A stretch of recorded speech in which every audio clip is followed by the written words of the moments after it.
హైదరాబాద్ మగువల మనసు దోచే అతిపెద్ద లేడీస్ ఫ్యాషన్ ప్రపంచం Bhama Emporio Jubilee Hills check post. నమస్తే, నేను Keshav. Welcome to Suman TV. ఆంధ్రప్రదేశ్లో వివాదాస్పద వ్యాఖ్యలు, దానికి సంబంధించినటువంటి అరెస్టులు, ఇందులో ఇప్పుడు పతాక సన్నివేశం నడుస్తుంది. ముఖ్యంగా పోసాని కృష్ణమురళి అరెస్టు తర్వాత రిమాండ్ విధించేటువంటి క్రమంలో కూడా సుదీర్ఘ వాదనలు జరగడం, రిమాండ్ రిపోర్ట్లో పోలీసులు కొన్ని ఆసక్తికరమైనటువంటి అంశాలని ప్రస్తావించడం, రాష్ట్ర వ్యాప్తంగా చర్చ జరుగుతుంది. ఇప్పుడు ఏ అంశాలను ప్రస్తావించారు, పోసాని కృష్ణమురళి తన తప్పు ఒప్పుకున్నారా, విశ్లేషించేటువంటి ప్రయత్నం చేద్దాం. మనతో పాటు అనలిస్ట్ చంద్ర శ్రీనివాస్ గారు. నమస్కారం. నమస్కారం. పోసాని కృష్ణమురళి గారిని దాదాపు 7 గంటల పాటు వాదోపవాదాలు జరిగినాయి. ఫైనల్గా రిమాండ్కి ఇచ్చారు, 14 రోజులు రిమాండ్కి ఇచ్చారు. సో ఏంటి అసలు ఏ అంశాలు ఉన్నాయి, ఆయనకి సంబంధించి ఖచ్చితంగా రిమాండ్కి ఇవ్వాలని భావించడానికి కారణాలు ఏంటి, ఏ అంశాలను పోలీసులు ప్రస్తావించారు? ఇంత సుదీర్ఘంగా ఎప్పుడు జరగల. ఎర్లీ మార్నింగ్ 5 o'clock వరకు జరిగింది. అంటే ఎట్టి పరిస్థితుల్లో బయటికి తీసుకురావాలి, 41 నోటీస్ లీవ్ లేదు, క్రమంగా పోయి అరెస్ట్ చేశారు, సెలబ్రిటీ అని రకరకాల వాదనలు పొన్నవాళ్ళు గారు వినిపించిన, సెలబ్రిటీ అయితే మాట అదుపులో ఉండాలి కదా. ఇన్నాళ్ళకి ఆయన అన్న మాటలకి ఖైదీ నెంబర్ 2261 2261 నెంబర్ కూడా ఇచ్చేశారు. తప్పదు 14 రోజులు రిమాండ్, రాజంపేట సబ్ జైలుకి తరలించారు. అంటే ఇప్పుడు నేను క్షమాపణ కోరాను, తప్పైపోయింది అనగానే నన్ను ఇంకెవరేం చేయలేరన్న ఉద్దేశంతో అంటే ఆయన అంగీకరించారా? ఇప్పుడు విచారణలో కూడా అంటే చెప్పారు కదా.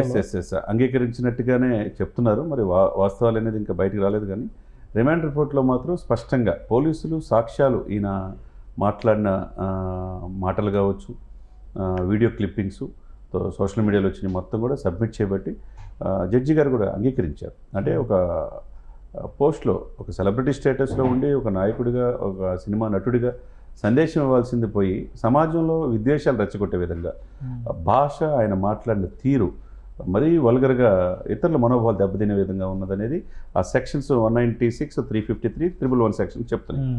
ఆ విధంగా 4 సెక్షన్స్ కూడా ఇచ్చేశారు. అయితే ఇక్కడ రిమాండ్ రిపోర్ట్లో మీరు చెప్పినట్టు కేశవ్ గారు, ఆసక్తికరమైన పరిణామాలు, ఒక ప్రముఖ సినీ నటుడిని, ఆయన కుటుంబాన్ని వ్యక్తిగతంగా దూషించి ఇచ్చేసినందుకు అనేది ఒకటి. ఆ పాయింట్ ఆఫ్ వ్యూలో అంటే ప్రముఖ నటుడు అంటే చిరంజీవి గారి ఫ్యామిలీయే కావచ్చు, ఎందుకంటే వాళ్ళ అమ్మగారిని నేను, తర్వాత పవన్ కళ్యాణ్ గారు ఆయన డైరెక్ట్గా పేర్లు పెట్టేది, తర్వాత ఉప ముఖ్యమంత్రి అని చెప్పేది కూడా ఇంక్లూడ్ చేశాడు. అంటే గౌరవప్రదంగా ఉన్న వాళ్ళని ఇట్లా వ్యక్తిగత హననం చేయటం అనేది తెలిసి చేశాడు. అంటే ఇంటెన్షన్ ఈజ్ దేర్. ఆయనకి మతిస్థిమితమో కోల్పోయో తెలియకుండానో చేయటానికి ఆయన ఏమీ చిన్నపిల్లడేం కాదు. అంటే అంత కాన్షియస్లో ఉండే చేశాడు. అది ఎవరు చెప్తే చేశాడు అనేది పక్కన పెడితే ఆ యొక్క 2 ఆరోపణలు చేశారు. తర్వాత ప్రముఖులు చంద్రబాబు నాయుడు గారు కావచ్చు, లోకేష్ గారు కావచ్చు, ఎవరైతే ప్రముఖులను టార్గెట్ చేసి ఎవరి వ్యక్తిగత లాభం కోసం ఇలా చేసి వాళ్ళ యొక్క ఇమేజ్ని డ్యామేజ్ చేయటం, ఒక రకంగా పొరుగు నష్టం కలిగించినట్టు సమాజంలో, అది చాలా తప్పుగా చూపించడం జరిగింది. తర్వాత కులాల మధ్య చిచ్చు పెట్టే విధంగా ఆయన వ్యవహరించిన తీరు ఒక శాంతి భద్రతలు విఘాతం కలిగించే విధంగా ఉందనేది చేశారు. అంటే 24లో జోగినేని మనీ కంప్లీట్ చేయటం, 26వ తారీఖు ఆయన అరెస్ట్ చేయటం, సుదీర్ఘంగా విచారణ తర్వాత జడ్జి గారు సబ్ జైలుకి తరలించడం జరిగింది. ఇట్లో ఇవన్నీ ఒక ఎత్తు అయితే, దళితులు అంటే ఆయన అనే మాట కొద్ది తొందరపడి అనే మాట తిరిగి తీసుకోలేం కదా. నా కొడుకులకి, నా 2 కుమారులకి దళితులకి ఇచ్చి పెళ్లి చేయను అని చెప్పి అనటం, వాళ్ళ దళితులు కూడా ఆత్మగౌరవం దెబ్బతీసే విధంగా మాట్లాడటం, ఇవన్నీ ఏంటంటే తన దాకా వస్తే తెలియదు అన్నట్టుగా ఇన్నాళ్ళకి ఆయన అనే మాట సభ్య సమాజం తలదించుకునే విధంగా ఉందనేది మనం 2019 నుంచి పోలీసు సందర్భాల్లో ఆయన అవకాశం వచ్చినప్పుడల్లా జగన్మోహన్ రెడ్డి గారు, అప్పుడున్న ముఖ్యమంత్రి గారు మెప్పు కోసం పరితపించాడు. అంటే ఒక 10 మంది పేరు తీసుకుంటే మొదటి వరుసలో పోసాని ఉంటాడు, తర్వాత శ్రీరెడ్డి కావచ్చు, ఇప్పుడున్న రోజారు కావచ్చు, జోగినేని, వంశీ, వీళ్ళందరూ ఉన్నారు. వీళ్ళందరూ కూడా తప్పదు అన్నట్టుగా ఉంది. ఈ యొక్క సిస్టమ్ చూస్తే రాంగోపురం అరెస్ట్ చేస్తారు పోలీసులు, ప్రకాశం జిల్లా పోలీసులు అనుకున్నారు. ఆయన అరెస్ట్ చేయలేదు కదా, నన్నేం చేయలేదు, నన్ను వదిలేశారని చెప్పేసి ఈయన అనుకున్నాడు. కానీ ఇప్పుడు పోసాని వద్దయింది.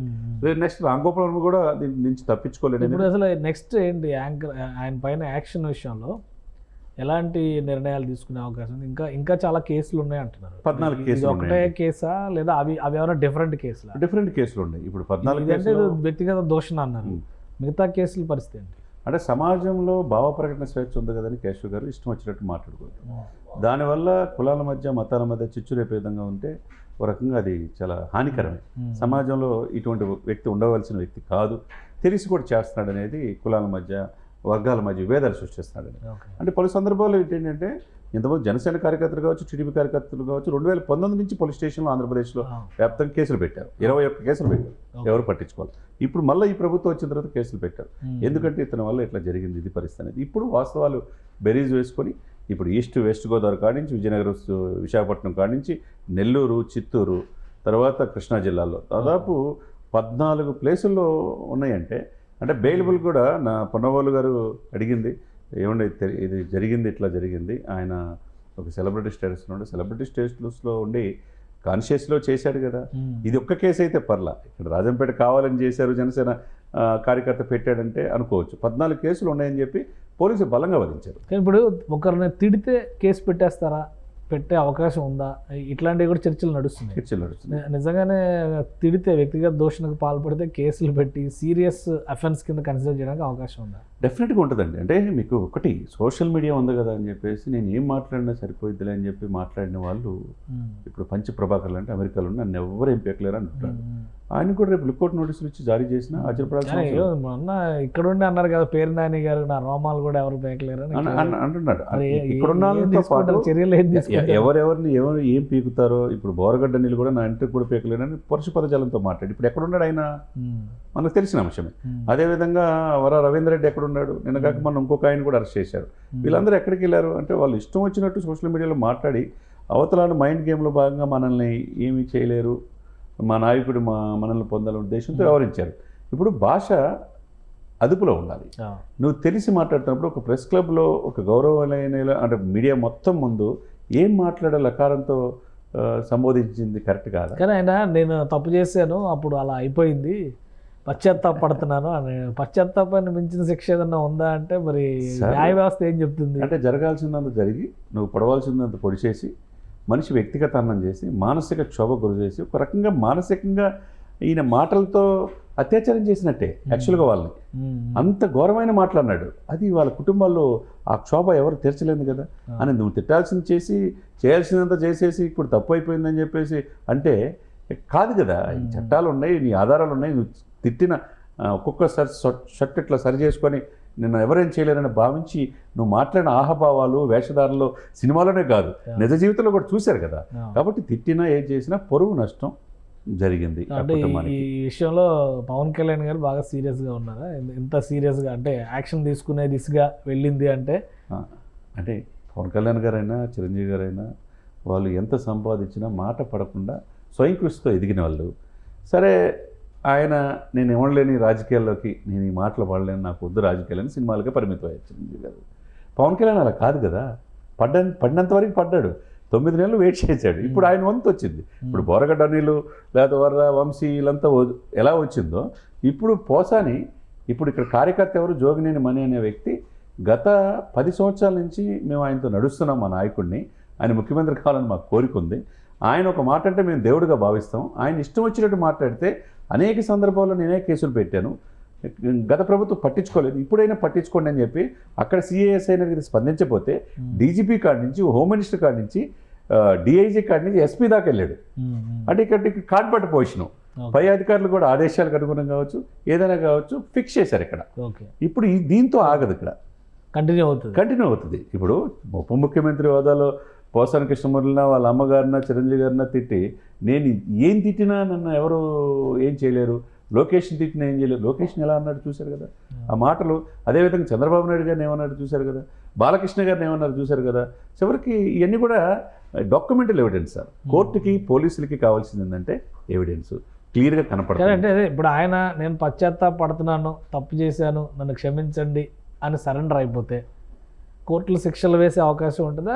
అసలు ఏముంది న్యాయ ప్రక్రియలో ఏముంది? న్యాయ ప్రక్రియ ఒక్కటే సార్, నువ్వు చేసిన తప్పంతా చేసి నేను ఇప్పుడు నన్ను క్షమించిందంటే కుదరదు. జరగాల్సిందంతా నష్టం జరిగింది, శిక్ష పడాల్సిందే. ఈ శిక్ష నుంచి తప్పించుకోలేరు. మ్యాక్సిమం 4 సంవత్సరాల నుంచి 6 సంవత్సరాల వరకు శిక్ష పడే అవకాశం దీంట్లో క్లియర్గా కనపడుతుంది. నాన్ బెయిలబుల్ సెక్షన్స్ కూడా పెట్టారు. సమాజంలో విద్రోహం కలిగించే నీకు భావ ప్రకటన స్వేచ్ఛ ఉందని మనం ఎప్పుడు మాట్లాడుకుంటాం. ఆర్టికల్ 21, ఆర్టికల్ 14, ఆర్టికల్ 17 భావ ప్రకటన స్వేచ్ఛ ఉంది కదా అని చెప్పేసి ఇష్టం వచ్చినట్టు మాట్లాడి ఇతరుల మనోభావాలు దెబ్బతీయడానికి నీకు ఎలా హక్కు ఉంటుంది? నీకు కుటుంబం ఉంది, నీ భార్య ఉంది, నీ పిల్లలు ఉన్నారు, నీకు తెలియదా? నేనేదో తప్పు అయితే జరిగిపోయింది. ఆయనకి హెల్త్ బాగాలేదు, వాళ్ళ వైఫ్ కూడా మళ్ళీ ఇప్పుడు మొన్న వంశీ గారి వైఫ్ మాట్లాడింది, ఇప్పుడు ఈయన వైఫ్ మాట్లాడుతుంది. ఇప్పుడు వంశీ గారి వైఫ్ కానీ పోసాని వైఫ్ గారు కానీ ఆ రోజు వాళ్ళ కుటుంబాల్లో మహిళలు తిట్టినప్పుడు ఇది కరెక్ట్ కాదని చెప్తే ఈ పరిస్థితి వచ్చేది కాదు కదా. కాబట్టి మీకు ఒక న్యాయం వాళ్ళకు ఒక న్యాయం అంటే ఎట్లా? మీ ఆరోగ్యం బాగోపోయినా డాక్టర్లు కూడా చెప్పారు పర్ఫెక్ట్గా ఉన్నాడు పోసాని, టైం టు టైము మందులు వేసుకోవాలి, అక్కడ చూసుకుంటారు వాళ్ళు అని చెప్పేశారు. కాబట్టి వాళ్ళు చూసుకుంటారు, వరి కావాల్సిన అవసరం ఏమి లేదు ఇక్కడ. కాబట్టి యాజ్ ఎ రూల్ ప్రకారం, లా ప్రకారం ఇప్పుడు ఉన్న ప్రభుత్వం వ్యవహరిస్తుంది. కానీ దీన్ని వైసీపీ వాళ్ళు కక్షపూర్తంగా వ్యవహరిస్తున్నారని జగన్మోహన్ రెడ్డి గారు అన్నా, ఇంకా మంత్రులన్నా, నెక్స్ట్ ఎవరు ఏంటి అనేది వాళ్ళు కూడా భయంతోనే ఉన్నారు. నెక్స్ట్ రంగోపురం అరెస్ట్ చేస్తారంటున్నారు, కొడాలి నాని అంటున్నారు, రోజా అంటున్నారు. ఎవరు చట్టాలకి ఏమి అతిథులు కాదు. నోరు, భాష, పదజాలం ఇష్టం వచ్చినట్టు మాట్లాడి అవతల వాళ్ళు వ్యక్తిగతాన్ని చేసి గీత దాటిన వాళ్ళకి తప్పదు. గీత దాటితే వేటు తప్పదు, అదే కనపడుతుంది. రైట్, థ్యాంక్ యూ చంద్ర శ్రీనివాస్ గారు. ఇది పోసాని కృష్ణమురళి తప్పు చేశాను అని ప్రాధాయపడినా, పశ్చాత్తాపడినా చట్ట ప్రకారం శిక్ష తప్పదని చెప్పని చంద్ర శ్రీనివాస్ గారు విశ్లేషిస్తున్నారు. ఆయన చేసిన వ్యాఖ్యలకి, పెట్టిన కేసులని బట్టి చూస్తే కనుక కనీసం 6 సంవత్సరాల వరకు శిక్ష పడేటువంటి అవకాశం ఉందని విశ్లేషిస్తున్నారు. ఇక ఈ లిస్ట్లో నెక్స్ట్ ఎవరు చేరతారనేది ఇప్పుడు రాష్ట్ర వ్యాప్తంగా ఆసక్తికరమైన చర్చ జరుగుతుంది. ఇది special discussion. Keep watching. Suman టీవీలో మీ పర్సనల్ అండ్ బిజినెస్ ప్రమోషన్స్ కోసం కింది నెంబర్కి కాంటాక్ట్ చేయండి.